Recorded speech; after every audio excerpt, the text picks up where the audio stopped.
plus joli comme ça. Oh, je sais pas. Oreille de caniche.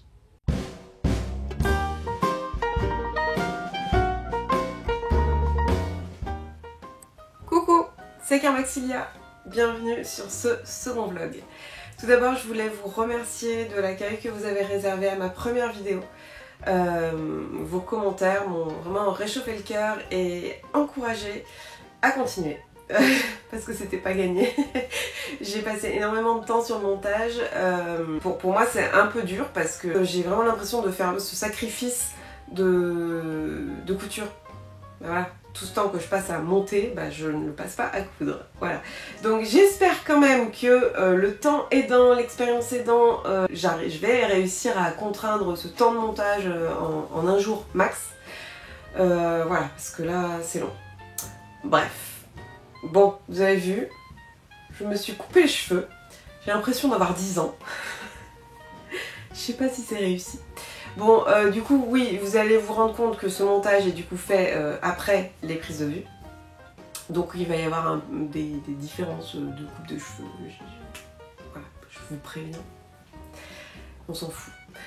Voilà, bon, au programme cette semaine, la confection d'une crinoline avec ce patron-là qui m'a pris un peu sur un coup de tête, c'est-à-dire que nous devions faire le shooting d'un de mes cosplays de Belle version hiver. C'est la version de la poupée en édition limitée. Et ce cosplay est terminé depuis longtemps.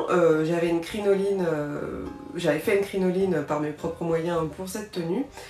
Mais je trouve que voilà, la forme est trop triangulaire et du coup ça faisait un moment que j'avais envie de faire une crinoline elliptique déportée que l'on retrouvait au 19e siècle, qui donne plutôt le volume sur l'arrière. Voilà, ça donne une jolie forme de robe de princesse. Et donc à l'occasion du shooting de ce cosplay, je m'étais dit bah tiens, on pourrait essayer avec une autre crinoline pour voir si je l'aime un peu plus, parce qu'en fait il y a un truc qui me dérange dans cette robe, dans ce costume. Voilà, donc je vous emmène dans la folle aventure de la construction d'une crinoline.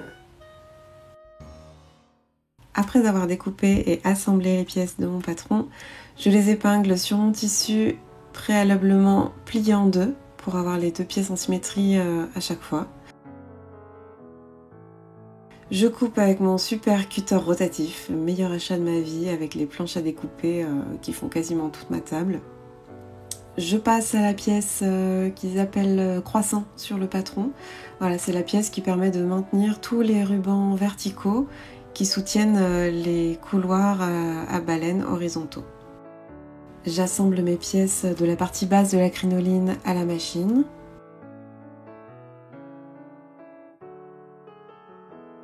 Je crante au ciseau lorsque les coutures sont pas droites, que ça crée des courbes.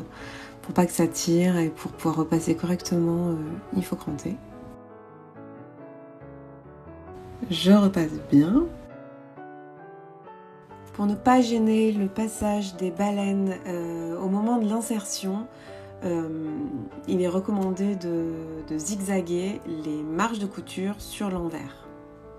Voilà, sinon à chaque fois les baleines vont buter lors du passage à l'intérieur des marges de couture et ça va être l'enfer à insérer.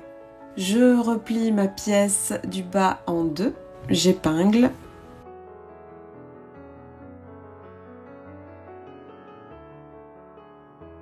Je note bien les repères qui indiquent à quel endroit vont venir se fixer les rubans verticaux. Je laisse une ouverture d'une quinzaine de centimètres sur l'avant de la crino et je coupe pour refermer les deux parties entre elles et je m'arrête à chaque fois qu'il y a une marque pour pouvoir ultérieurement rentrer le ruban à l'intérieur.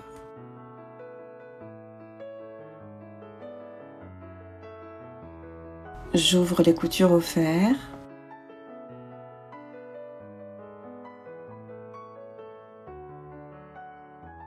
Je retourne ma pièce sur l'endroit. Et je repasse. Et j'assemble les deux extrémités de la bande endroit contre endroit afin de former un tube.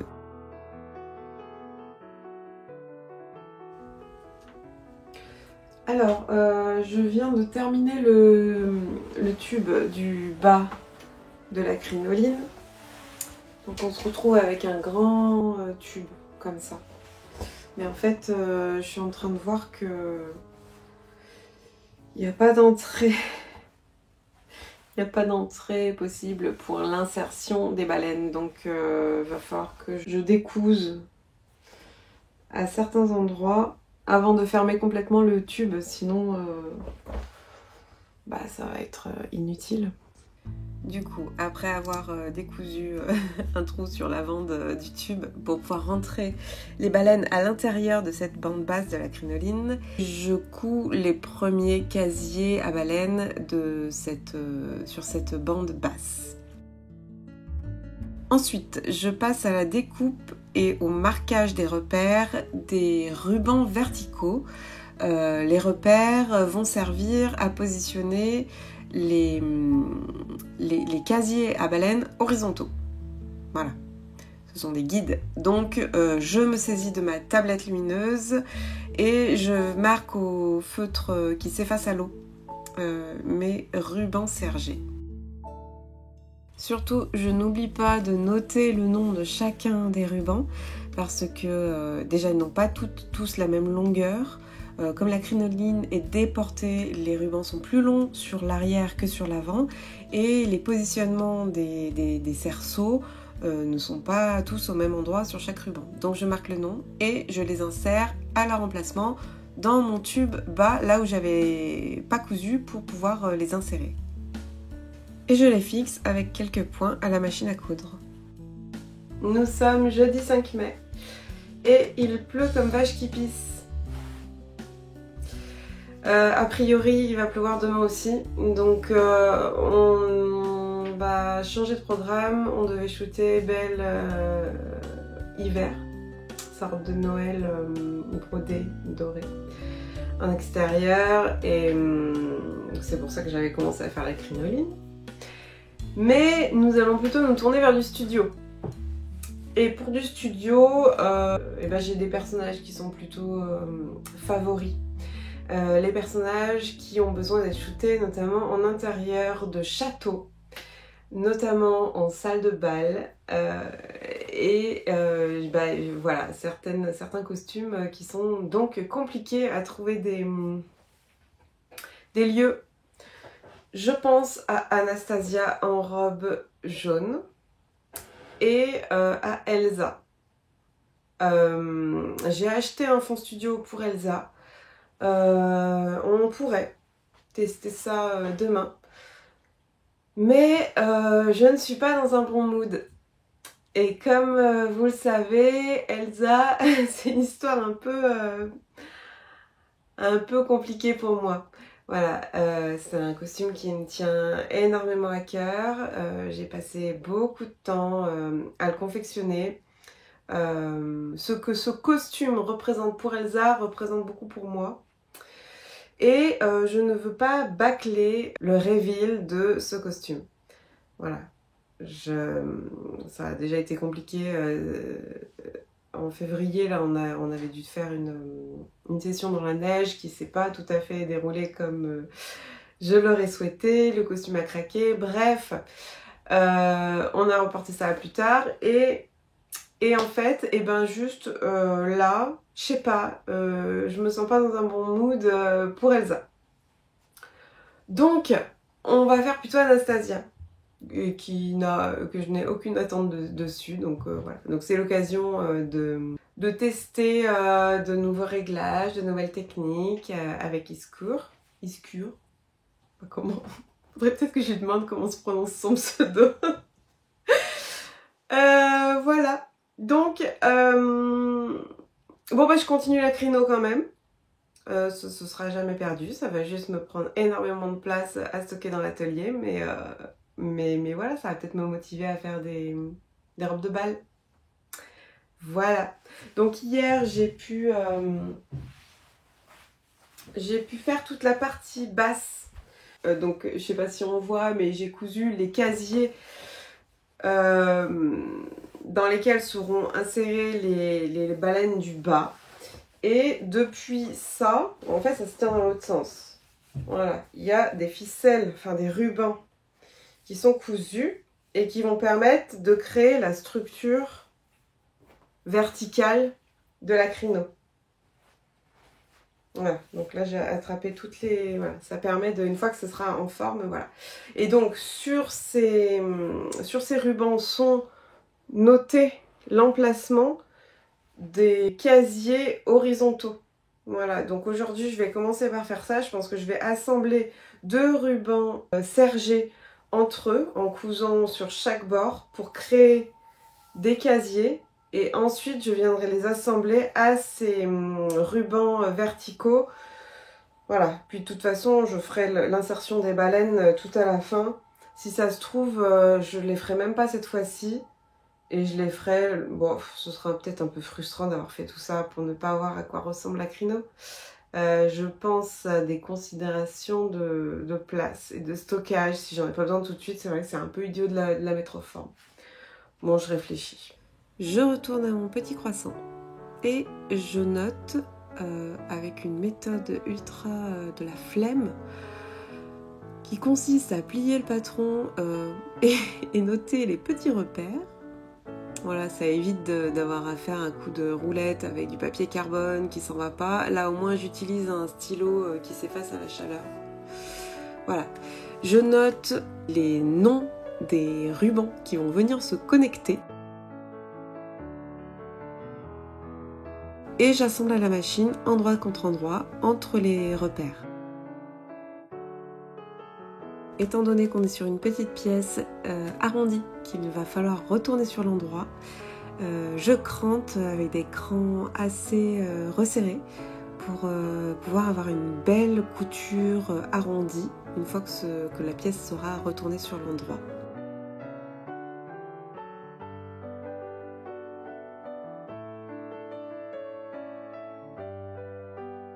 Ensuite, je retrouve mes rubans qui sont donc actuellement accrochés à la partie basse de la crinoline, donc au tube. Je prends l'extrémité haute des rubans, je vérifie qu'ils correspondent bien à l'emplacement que j'ai noté sur le croissant. J'épingle.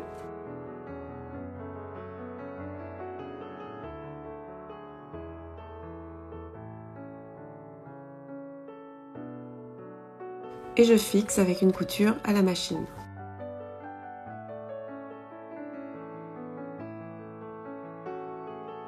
Comme cette pièce va recevoir beaucoup de poids et de tension, il est recommandé de la rigidifier avec des coutures parallèles. Donc en fait, je vais faire toutes des lignes de couture parallèles à peu près 1 cm à la première couture, voilà, en remontant jusqu'au bord.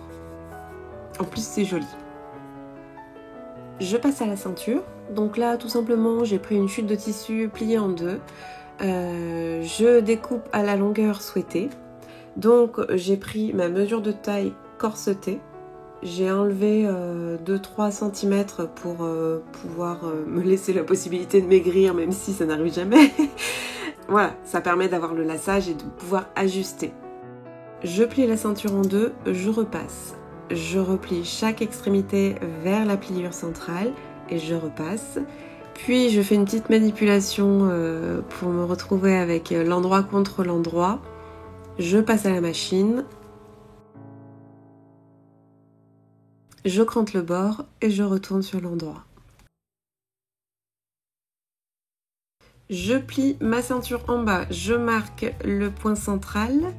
Puis je récupère mon petit croissant où j'ai noté également le point central.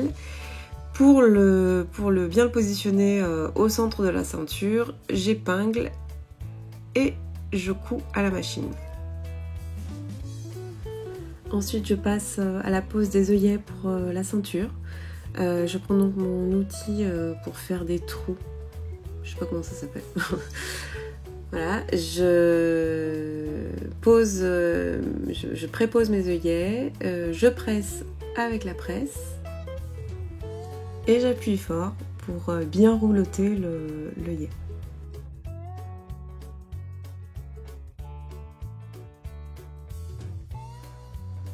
Bon, ensuite, je fais la mesure de ce que j'ai en fourniture de ruban sergé pour confectionner les casiers à baleine.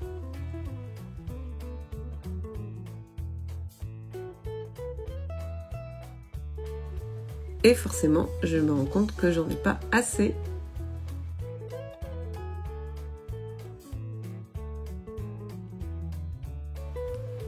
Je prends la mesure de mon casier à baleine, je coupe 2 rubans de cette longueur-là que j'assemble ensuite à la machine.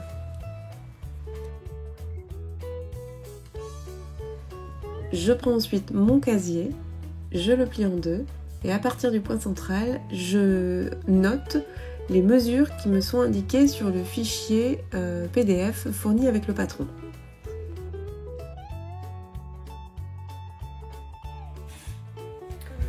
J'ai fait les repères du cerceau du haut. Donc forcément, je l'ai trouvé assez rapproché compte tenu de la longueur de la ficelle. Donc plus le cerceau est haut, plus il est petit, donc forcément plus les marques sont rapprochées. Bref, je recommence.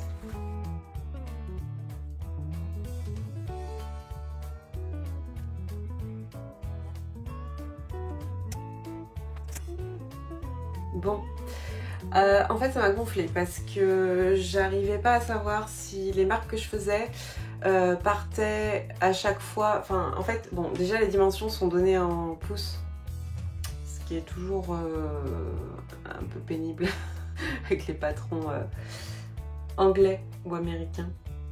Donc déjà j'arrêtais pas de faire la passerelle entre l'ordi et le PDF et pour à chaque fois convertir chacune des mesures. Donc je vais me faire un tableau Excel pour avoir déjà tout converti et de pas sans arrêt passer entre le PDF d'explication du patron et le convertisseur pouces centimètres du net. Voilà, au moins j'aurais déjà tout sous la main. Ensuite, j'arrivais pas à savoir si chaque mesure... en fait, j'ai 5 marques à faire sur la totalité de la bande pour à chaque fois savoir où je vais accrocher mes bandes horizontales vis-à-vis des bandes verticales. Donc c'est pour les positionner. Mais j'arrivais pas à savoir si les marques étaient si les mesures étaient données de marque à marque ou à chaque fois du centre vers la prochaine marque. Je sais pas si je suis claire. Du coup, j'essaie de faire des totales et en plus de ça, je vois que le total ne correspond pas à la longueur de mes rubans. Donc je sais pas pourquoi. Peut-être que... je sais pas. Je vais peut-être trouver une raison.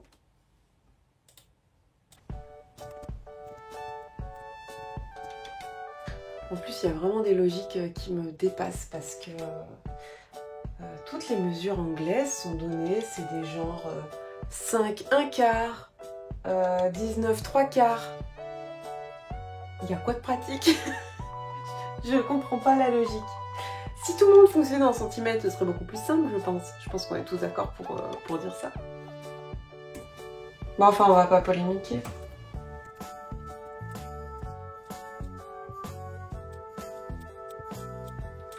Voilà, donc par exemple, sur le cercle numéro 8, j'ai une longueur totale de 108 pouces.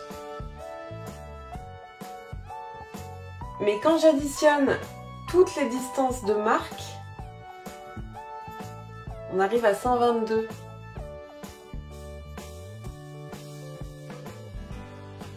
Why? Comment c'est possible? Là, j'ai une marque qui est hors du système. Bon, je coupe, je vais réfléchir. Bon, en fait, je pense que je me suis encore plantée. En fait, les chiffres vont uniquement en grandissant.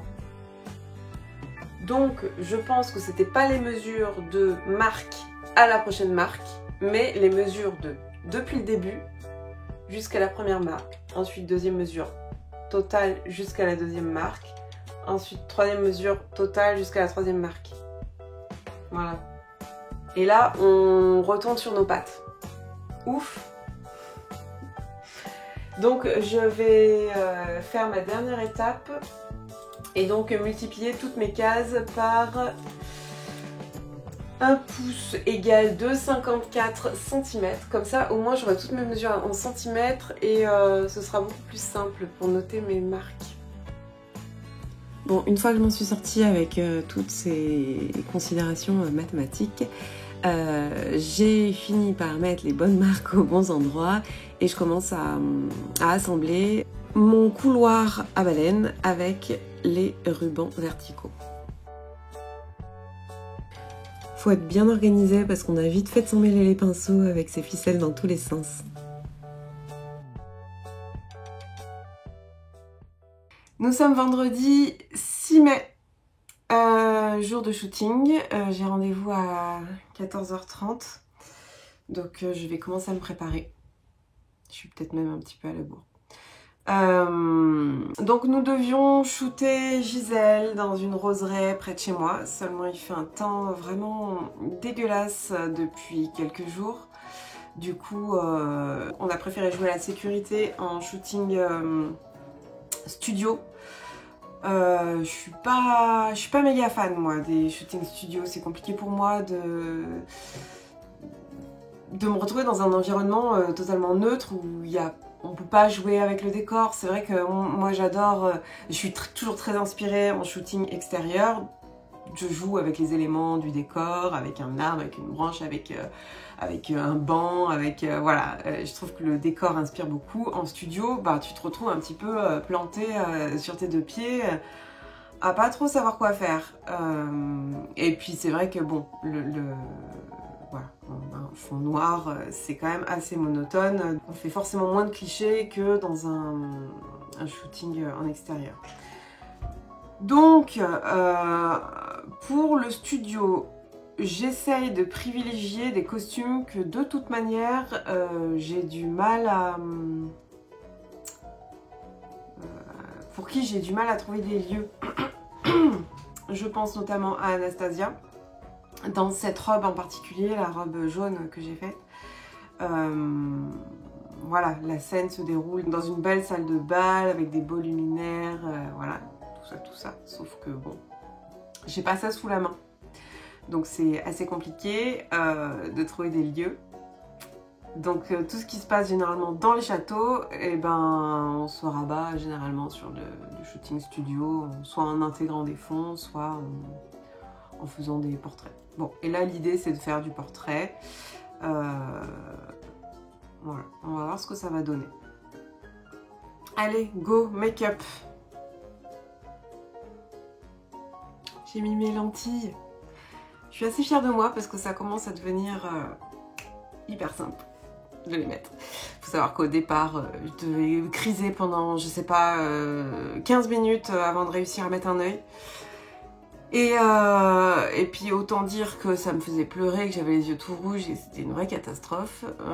Et là maintenant j'y arrive de plus en plus du premier coup et je suis assez fière de moi. Je gagne un temps fou dans ma préparation de make-up. Donc voilà.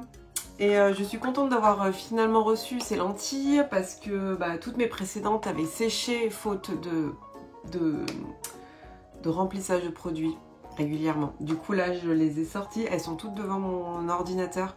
Comme ça elles se rappellent à mon bon souvenir régulièrement et je peux les vérifier voilà, au jour le jour. Pour ne plus que ça arrive parce que bon c'est un peu les boules, ça coûte quand même un bras. Bon allez, make-up. Donc la grande nouveauté c'est que mon eyeliner se met à baver. Il se met à filer dans les plis de la paupière. C'est génial. Ça me gonfle. Bon bref, ça va pas trop se voir. En plus je vais avoir mes faux cils. Mais ça me gonfle. Hop, je fais remonter sur les sourcils pour dessiner le nez. Un petit peu en dessous pour... je sais pas. Je vois les filles faire ça, alors je fais pareil.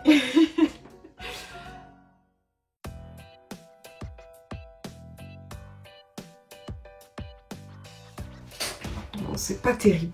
En fait, je suis pas hyper contente de cette wig. Ça fait un peu des oreilles de chien là. C'est pas très beau, hein. C'est pas ma plus grande réussite. Donc, on va essayer de faire en sorte que ça tienne. Oh, qu'est-ce que ça me saoule. Je pense qu'il faut que je vais laquer à mort. Et puis ça, il faut que je fasse quelque chose parce que ça me plaît pas du tout. Je vais passer un petit coup de fer à... pas de fer à passer de sèche-cheveux. Je vous laisse parce que je vais être vraiment à la bourre. Bon, j'ai arrangé comme j'ai pu. Je trouve toujours que j'ai l'air d'un caniche en fait quand je porte Anastasia. Je trouve que en fait elle me va pas méga bien. Bon. Ça vaut ce que ça vaut. Je me trouve pas très belle. Ça promet. Parce qu'en fait je suis pas à l'aise en photo studio. Oreille de caniche. Bon écoute, je vais préparer mon sac.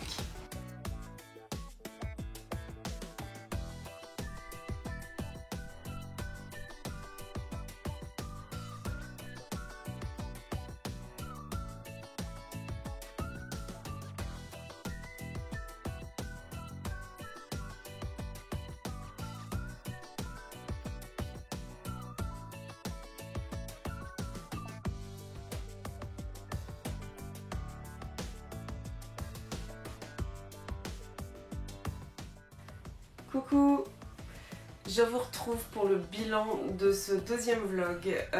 J'ai décidé de couper la confection de la crinoline en deux parce que à l'heure qu'il est, le montage du vlog, voilà, j'en suis à peu près 50 minutes.